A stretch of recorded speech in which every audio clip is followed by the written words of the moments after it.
Good evening friends. आज की update कुछ इस प्रकार से। आज हम बात करेंगे चीन के राष्ट्रपति शी जिनपिंग के बारे में। चीन के राष्ट्रपति शी जिनपिंग ने बुधवार को बीजिंग में व्लादिमीर पुतिन के साथ एक बैठक के दौरान रूस के साथ संबंधों की सराहना करते हुए उन्हें अराजकता के बीच शांति की एक शक्ति बताया। ये बयान काफ़ी महत्वपूर्ण है क्योंकि यूक्रेन के खिलाफ रूस की लड़ाई अभी चल रही है। यह बैठक शी जिनपिंग की तरफ से अमेरिकी राष्ट्रपति डोनाल्ड ट्रंप की मेजबानी में आयोजित एक ऐतिहासिक यूएस चीन शिखर सम्मेलन के कुछ ही दिनों बाद हुई है। शी जिनपिंग ने बिगड़ती जा रही अंतर्राष्ट्रीय स्थिति की ओर इशारा किया और अमेरिका पर परोक्ष रूप से तंज कसा। शी जिनपिंग और पुतिन के बीच great hall of the people में द्विपक्षीय बैठकें हुई। शी जिनपिंग ने कहा कि अंतर्राष्ट्रीय स्थिति उथल पुथल और बदलाव के आपस में गूंथे हुए दौर से गुजर रही है, जबकि एक तरफा वर्चस्ववादी प्रवृत्तियां बेरोक-टोक बढ़ रही हैं। उन्होंने अमेरिकी विदेश नीति की आलोचना करने के लिए बीजिंग की उस विशिष्ट भाषा का इस्तेमाल किया जिसे वह अनुचित मानता है। चीन की सरकारी मीडिया के मुताबिक शी जिनपिंग ने कहा कि इस स्थिति का सामना करने के लिए चीन और रूस को अपने व्यापक रणनीतिक समन्वय को और मजबूत करना चाहिए। पुतिन के सामने चीन का इशारों में अमेरिका पर निशाना। चीनी राष्ट्रपति ने ईरान के खिलाफ अमेरिका इजरायल युद्ध पर सीधे तौर पर बात करते हुए कहा कि इसका जल्द अंत ऊर्जा आपूर्ति, सप्लाई चेन और व्यापार में होने वाली बाधाओं को कम करने में मदद करेगा। शी जिनपिंग ने आगे कहा कि युद्ध को पूरी तरह से रोकना जरूरी है, इसमें कोई देरी नहीं होनी चाहिए।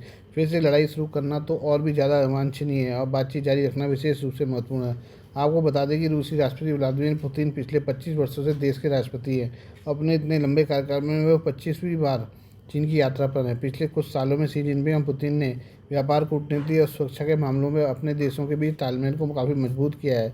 इन दोनों देशों को अमेरिका के साथ साझा तनाव और एक ऐसी विश्व व्यवस्था को बदलने के लक्ष्य ने एक साथ ला दिया जिसे वे पश्चिम के अनुचित प्रभुत्व वाला मानते हैं। अपनी शुरुआती टिप्पणियों में पुतिन ने कहा है कि चीन रूस संबंध अभूतपूर्व रूप से उच्च स्तर पर पहुंच गए हैं और वे अंतर्राष्ट्रीय मंच पर स्थिरता लाने वाले मुख्य कारकों में से एक है। पुतिन ने अपने और चीनी नेताओं के बीच गहरे निजी संबंधों का भी जिक्र किया। ये दोनों 40 से ज़्यादा बार मिल चुके हैं। उन्होंने एक चीनी मुहावरे का इस्तेमाल किया जिसका मतलब है एक दिन की जुदाई 3 पतझड़ जितनी लंबी लगती है।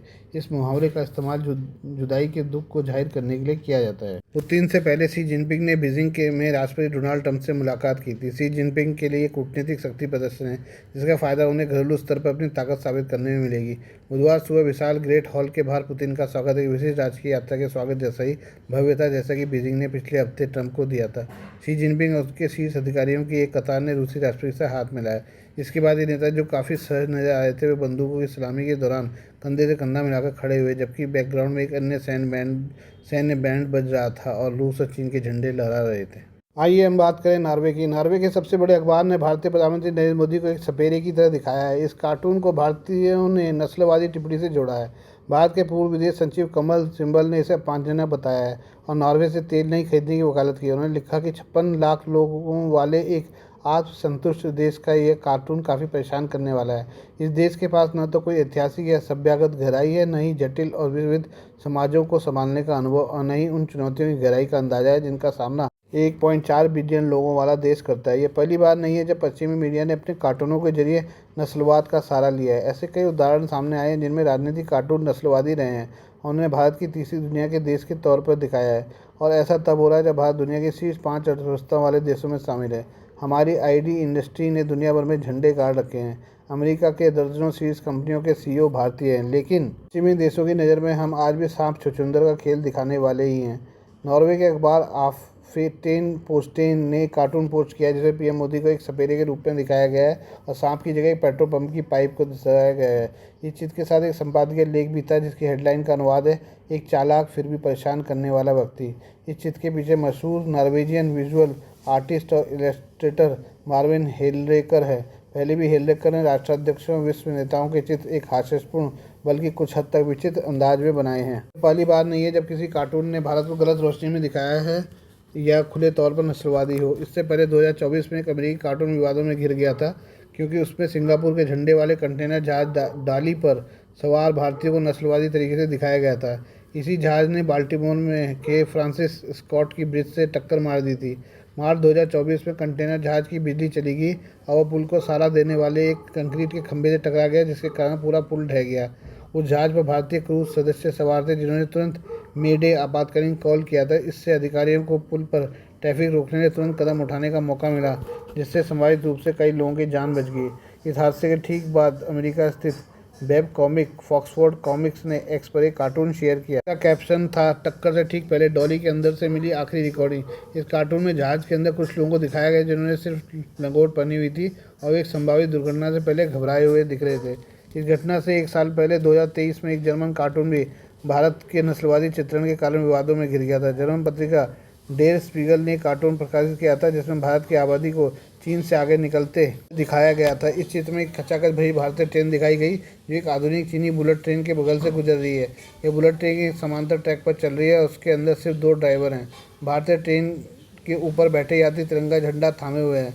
भारत का जिक्र करते समय एक स्पेनिश अखबार के कार्टून में भी सपेरे वाले चित्र का इस्तेमाल किया गया था। अक्टूबर 2022 में स्पेनिश अखबार ला वैनगार्डिया ने अपने पहले पन्ने पर भारतीय अर्थव्यवस्था पर रिपोर्ट करते हुए एक सपेरे का व्यंग्य चित्र प्रकाशित किया था। अखबार में लिखा गया था, भारतीय अर्थव्यवस्था का समय। अक्टूबर 2014 में न्यूयॉर्क टाइम्स भी ऐसा कर चुका है। कार्टून में एक भव्य कमरा दिखाया गया था जिस पर एलिट स्पेस क्लब लिखा था। अंदर सूट बूट पहने 2 पश्चिमी देश के लोग बैठे थे। बाहर से एक पारंपरिक धोती पहने भारतीय ग्रामीण अपनी गाय के साथ उस आलीशान कमरे का दरवाजा खटखटा रहा था। अंतर्राष्ट्रीय विरोध और नस्लीय भेदभाव के आरोपों के बाद न्यूयॉर्क टाइम्स को आधिकारिक तौर पर माफ़ी मांगनी पड़ी थी। 19वीं और 20वीं सदी की शुरुआत में ब्रिटिश अखबारों जैसे द टाइम्स या पंच पत्रिका में भारतीयों को अक्सर आधे विकसित बच्चे, अंधविश्वासी या सपेरों के रूप में दिखाया जाता था ताकि भारत पर उनके अवैध शासन को सही ठहराया जा सके। ये उदाहरण साफ तौर पर साबित करते हैं कि इंडिया आगे बढ़ रहा है, लेकिन कई लोग अब भी इस देश को सपेरों और जादू टोने की जगह मानते हैं या विकसित भारत को लेकर अपनी खींच निकालने के लिए ऐसी टिप्पणियाँ करते हैं। आइए बात करें पाकिस्तान के बलूचिस्तान की। पाकिस्तान ने बलूचिस्तान प्रांत में सैन्य मौजूदगी बढ़ाने का फैसला लिया है। पाकिस्तान के प्रधानमंत्री शहबाज शरीफ ने मंगलवार को निर्देश दिया कि बलूचिस्तान में अर्धसैनिक बल तैनात करें ताकि खनिज संपत्ति की सुरक्षा हो सके। यह कदम ऐसे समय उठाया गया है जब बढ़ते विरोध के बीच पाकिस्तान आर्थिक लाभ के लिए बलूचिस्तान के अरबों खरबों के डॉलर प्राकृतिक संसाधनों का दोहन कर रहा है। बलूचिस्तान के खनिज संपदा के दोहन के खिलाफ प्रांत में बढ़ते गुस्से ने पाकिस्तानी सरकार की चिंता बढ़ाई है। BLA समेत कई गुट लगातार असीम मुनीर के नेतृत्व वाली पाकिस्तानी सेना को निशाना बना रहे हैं। अरब न्यूज़ के मुताबिक पाकिस्तान के दक्षिणी पश्चिमी बलूचिस्तान प्रांत में स्थित रक्सान डिवीज़न सैदक और रेको डिक की अरबों डॉलर की तांबा सोना खदानों का घर है। पाकिस्तान वर्षों से इन क्षेत्रों में खनन और अन्वेषण परियोजनाओं को शुरू करने के लिए विदेशी खनन कंपनियों को लुभाने की कोशिश कर रहा है क्योंकि उसका लक्ष्य अपने खनिज क्षेत्र का दोहन करना है। शहबाज शरीफ मंगलवार को बलूचिस्तान की प्रांतीय राजधानी क्वेटा पहुंचे जहां उन्होंने सुरक्षा मामलों की समीक्षा के लिए प्रांतीय शीर्ष समिति की बैठक की अध्यक्षता की।